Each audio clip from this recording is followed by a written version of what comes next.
Hey, this is the Frankie T, and I'm coming to you directly from the mothership. Across from the lighted Milky Way. We're talking about sunshine, we're talking about light. Now, what kind of light are you talking about? I'm talking about the kind of light that impacts the growth cycle of the marijuana plant, the cannabis plant, the weed plant, the bush plant, the herb plant, the hemp plant, the reefer plant. You know what I'm talking about. I'm talking about light impacts how cannabis grows.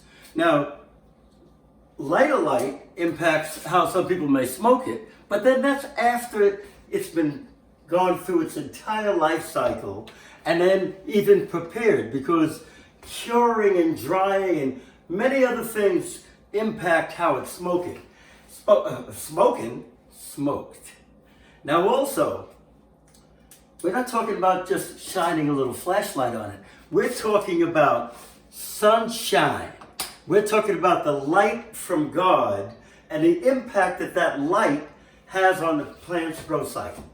So what happens, the amount of daylight, the amount of sunlight that the plant gets in a day tells the plant how it should grow, what it should grow into, when it should grow, when it should mature.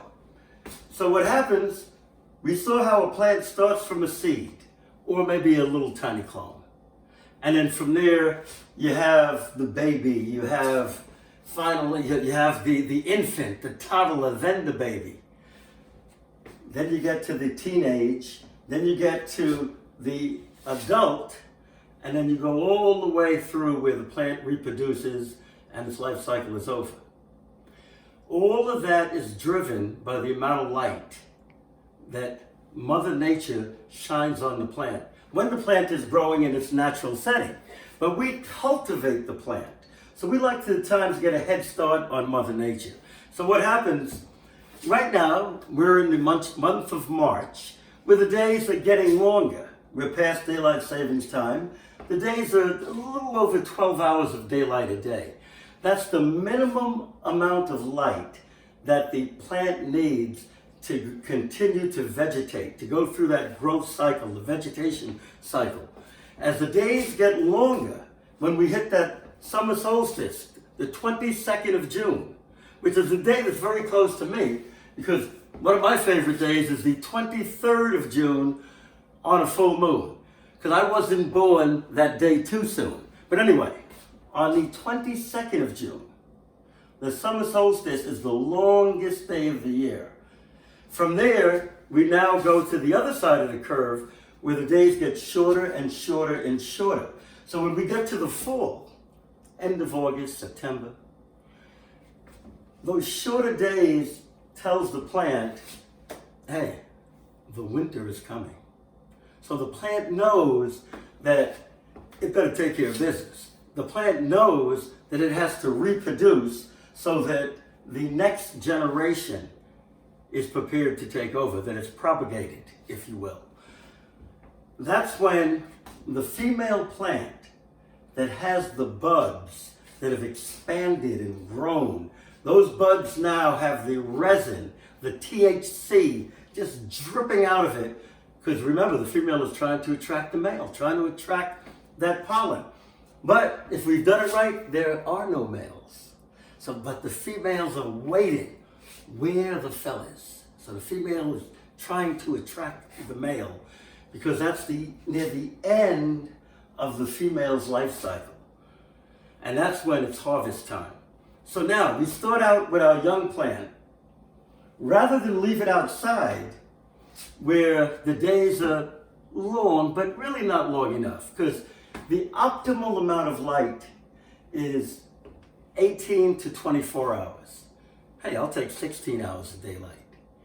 12 hours, we can get by. But what happens with 12 hours, the plant may start to mature too quickly. So now you have a plant with a stunted growth that's short. It'll mature, but you don't have as many leaves, as many buds. You don't have that much height out of the plant. So what I do is at night, I put the plant under fluorescent lighting, And then in the day, I take my plants for a walk. Some people walk their dog. I walk my plant. I take the plant outside and I let the plant enjoy the natural light, enjoy the sunlight.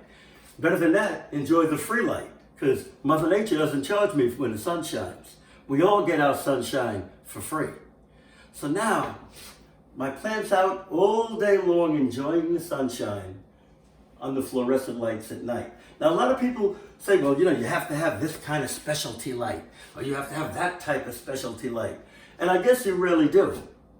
And particularly for the indoor cultivators. But I'm an outdoor cultivator. My cannabis that I cultivate, and what I'm discussing in the Frankie T lessons, is sun-grown, handcrafted, with the love in the heart and the love that makes the plant grow. So my plants, for that short amount of time, when I have them inside at night, until our days are longer, they're on the regular fluorescent lights. Now these fancy lights people talk about, I'm sure they'll make a difference, but I'm telling you, you'll see when we get to the end that the desired effect is what you'll get, because mine is always outstanding. So what happens, the day to make the decision to put that sun-grown, handcrafted cannabis plant out in the yard so Mother Nature does her thing completely, is in the early May. The best day to choose, Mother's Day.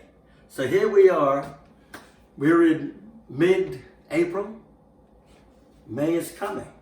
Mother's Day, those plants go in the ground, you can't take them for a walk anymore, they're stationary.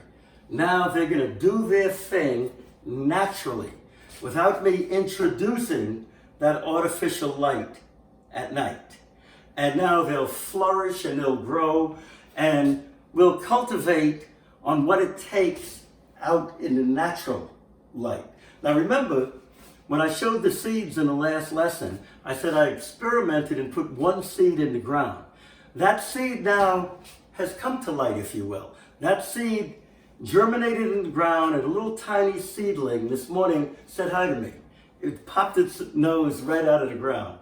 I'm going to show it to you in a later video when we discuss the importance of growing outside, or better yet, the difference of starting out in the ground as opposed to starting in a flower pot and being taken inside for the light.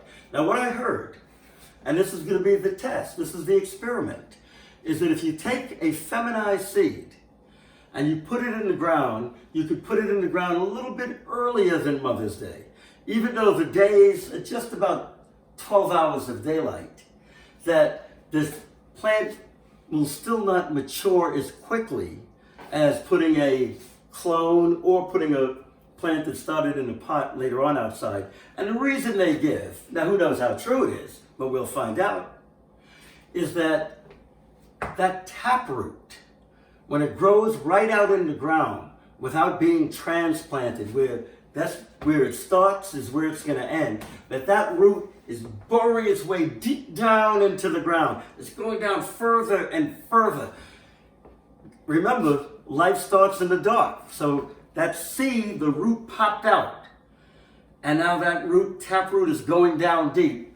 So we'll see if that deep buried root allows the plant to grow and mature at the same schedule as the others. So we're also doing a scientific experiment. Because once again, remember, all life begins in the dark, but then has to come out to the light. Now there are times that I give my plants a little rest. What I do is, instead of having them out in the daylight all day and then under fluorescent lights all night, I'll limit the amount of fluorescent lighting. So instead of 24 hours of light, I may give them about 4 hours off for some nights. Because what that does, that allows the root to grow. The root says, hey, it's dark. It's my time. And that root will just get bigger and penetrate further and further in. So there's value to letting the plant take a little rest. Think about many of us. We go to bed, we wake up, we are up for the downstroke. Anyway, let me show you the process now. My plants have been outside all day enjoying the sunshine. Now, I'm going to show you how at nighttime I bring them in and let them enjoy the artificial light. Clearly, we're cultivating. In Mother Nature's environment, nothing but the natural light. But when human beings get involved and we cultivate, we kind of fool with Mother Nature. Or there are times that we act like we're Mother Nature. Let's take a look.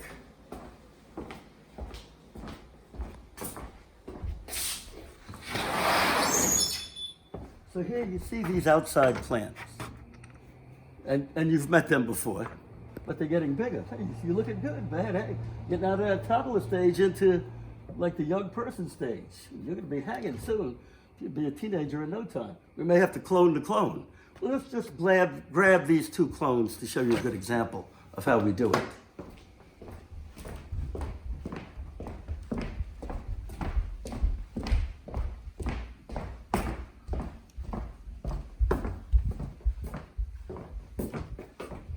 So what we have here is my fluorescent light. You see, this is a very sophisticated engineering marvel on how these lights are just the right height, residing on two, right now, full bottles of rum. I guess come harvest season, or better yet, when we have the manicuring party, and we'll discuss manicuring the plant further down the line. I may have to make mojitos with this rum. So now, I just put these right under the light.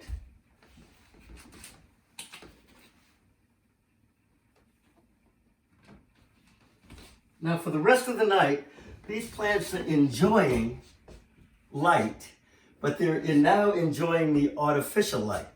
So now human interaction, cultivation has taken place. So remember, everybody got a little light under the sun, under the sun, under the sun. The desired effect is what you get. See you at the next lesson.